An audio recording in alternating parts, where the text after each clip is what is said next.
Discussion question 6 asks us to consider celebrities and their endorsement of politics and how we feel about that.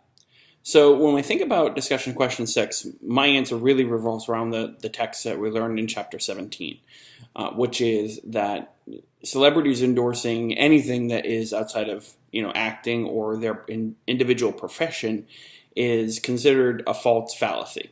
So the false fallacy that it recognizes is the appeal to misplaced authority. And so that appeal is obviously very catching for many people, but what's important to note here is that obviously their realm of expertise really is not in politics. I think what's important, though, to keep in mind when you're considering this false fallacy is that you want to know that as a reader or as a consumer of political discourse, that it's your job to determine that they are not the expert, right? So a true person who has a good understanding of public speaking and who is trained will realize pretty quickly that this person is not a politician. They're not a U.S. senator. They're not a lawmaker in any case. And so their endorsement should be, and very well many times I believe is, their personal endorsement. And I think the idea behind what they're promoting is usually an activity, which is that of voting. And I do personally believe that that's a very important message to have out there from various different streams of media, not necessarily just from parents to kids, but also from the news to our political pundits to all the way down to our congressmen that represent us. Everyone should be motivating others to go out there and have a voice in the decision around the laws that are made in our democracy.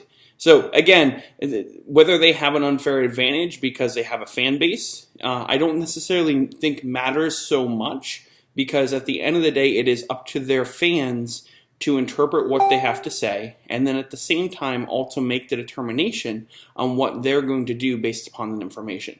So just because you're a fan of someone doesn't mean that you have to follow their political views. They're not forcing this down your throat. They're saying that this is what they believe and why they believe it. And you should consider their arguments and find out if it falls true into your values and your beliefs, and then make your mind over. Every opportunity we have with these type of things allows us to possibly change a position or change a belief or change a value. So again, just to conclude, I really feel like political discourse should be involved in probably every realm of American society, and I do not think that celebrities should be omitted from that.